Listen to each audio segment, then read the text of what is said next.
So what I'm working on, everyone, the whole question of should I invest or pay off the mortgage? And I will formally do this as a standalone video, but I'll give everyone a teaser with what I'm working on. So if we have our mortgage, right? So that's the mortgage, that's the house, and we've got our mortgage there. And we've got an extra, say, $10K per year. Whoops, I've got to turn the screen on. We've got an extra 10 grand a year.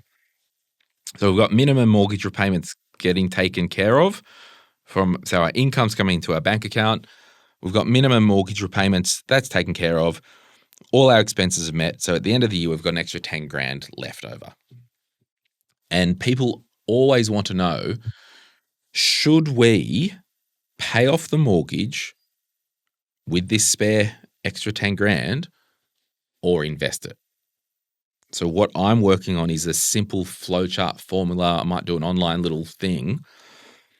So my first question is, I'm going to do MS, mortgage stress. Are you, with your minimum payment versus your household income, in mortgage stress?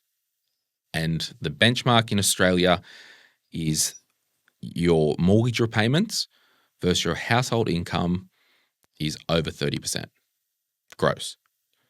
So if you earn 100 grand a year before tax and your mortgage repayment is $31,000 per year, you're in mortgage stress. So everyone's in mortgage stress? Well, no, in our Facebook group, so many of our listeners aren't. That's great. Because they're all printing money with their jobs. I don't live in Sydney, I would say, but yeah. Yeah. So we're going to go no to mortgage stress. Then my next checkbox is the LVR under 80%. What's LVR? Loan to value ratio. So if you've got $1 million property, do you owe more than $800,000 on it? If the answer is yes, I think we need to, in concert with mortgage stress, let's just get the house under control. Yep. Let's just focus on the mortgage. Now, in the future, 2 years' time, property prices could have grown, which means the LVR is under control. Improves, yep. Due to the capital growth, but we still need to make sure that you're not in mortgage stress. Yep, definitely. And the banks love 20%, right? That's the whole reason they don't put and that's the mortgage LVR, the mortgage insurance and all that. Yeah. So, and everyone, I'll tell you now, I'm going to work on a really tight flow chart to get you to what we need to consider. Cool. But that's broadly the two things. Now, if the LVR is over 80, well, we'll go, no, it isn't. There's going to be a sub thing here, Alex. It's going to be an age thing. How old are you? I'm 37. Yeah. So, and this, I haven't really worked it out. I'm just kind of talking about this on the fly. Maybe if you're over 55 and this criteria is met, we know on paper the most tax effective thing to do is a South Sac to super. And that's why I'm just going to do an off-ramp for over 55s. With all this happening, there could be some big planning opportunities to even move the mortgage to that, or keep the mortgage on minimum payment, even interest only if you are going to retire at 60, yep. And we just pump super. So there'll be an off-ramp. If you're over 55, I think you probably need to get advice. If you've got leftover money and a mortgage, you need to pay for financial advice. If you're under 55, then it's going to be like, well, there will be a personal component. Like, what is your risk appetite? Do you want to take some risk? Like, are you happy with your job? Are you happy with your life? Because once we do a under 55, you've really got three options. You've got pay down the mortgage this is pay down the mortgage knowing that we're under mortgage stress, like we're not in mortgage stress and we've got an LVR. Like it can literally be, we've got leftover money, we are a candidate to invest and have a mortgage, but you go, you know what? No, it's a goal of ours to pump the house. Yep. Now, within this, when I do the flow chart, I will be talking about what your intentions are, like the question we did earlier. Are you going to be in the house for at least the next 5 or 6 years? And does it need capital spent on it? Because if you need to renovate the house, borrow more for it, upgrade the house, forget doing all this investing BS on the side. We've got to get that big rock sorted. So I think it's going to be a part of, are we going to be in the house for the next 5 to 7 years? So we can pay down the mortgage extra, we can invest, and then based on the investing, it could be in my name, my partner's name. I'm not a fan of joint accounts, but literally just investing, or sale sack, or a combination of all three. And sale sack into super, you're into referring super. to there, yes. Yeah. Even if we are under 55. Yeah, definitely. So that's what I'm working on, everyone. Or if you want to pay for that, you can come talk to us. Yeah, that's right. Yeah. If you can't be bothered and you want someone to flesh it out, go and see Everest Wealth, because I think all I want people to know is you are likely a candidate to do some investing, and this is with spare money. This is not after the minimum mortgage repayment. Yep. If you're in the house for the next 5 to 6 to 7 years, so the house is stable, we don't need to spend $200,000 renovating it and all that. Stable in the house, under 55, not in mortgage stress, LVR under 80, you are a candidate, I believe, to invest outside of the mortgage or salary sacrifice into super. The only other things I would throw into there, and that's getting into much more personal advice, which is obviously what we do, is effectively, do you have school fees that you're going to have to pay coming up? So if you're under 55, that potentially is a reality there.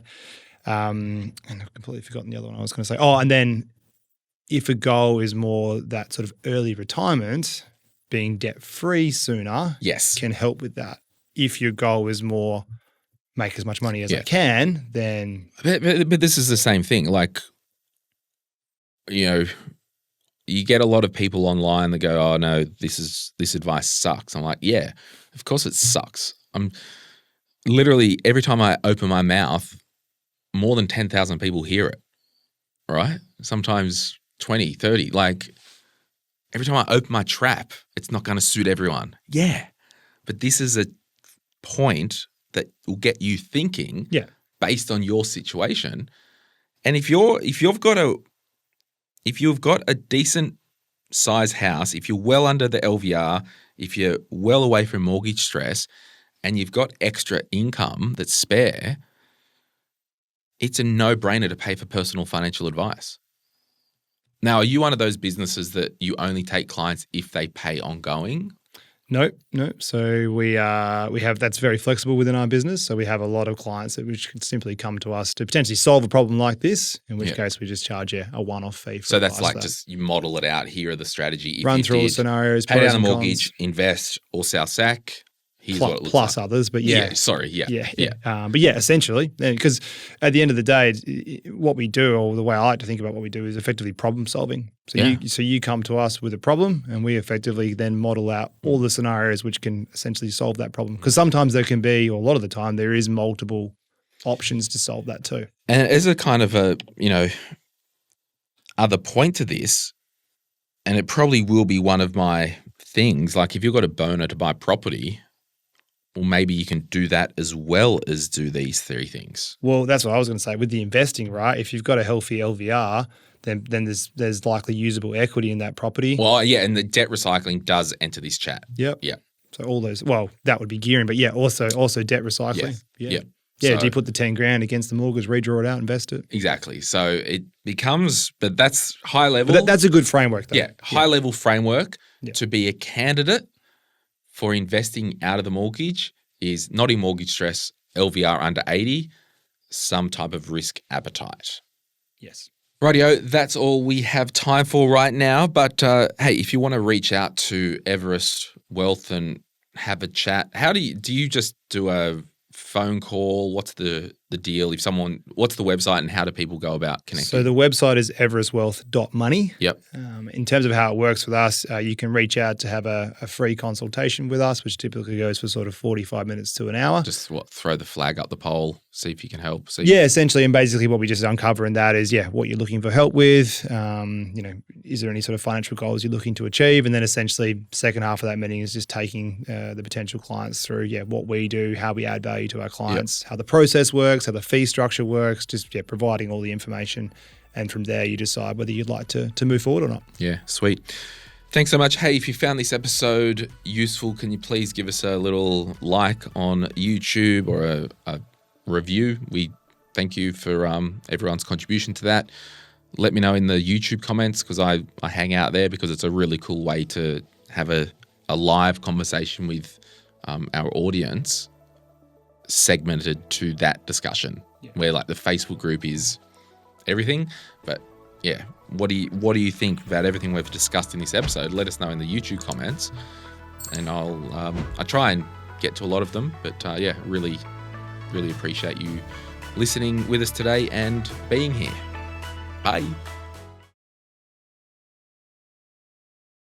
Hey, it's Glenn here. Thank you so much for watching today's video. You made it to the end. Can I ask a favor? Can you hit that like button and maybe hit subscribe if you want to get notified when we release further videos just like this one, whether you watch the Money, Money, Money podcast or Retire Right. And remember, if you want to learn more about investing, I've got an investing book, The Quick Start Guide to Investing, and there's a link in the description to get your hands on a copy. Thank you so much. Bye.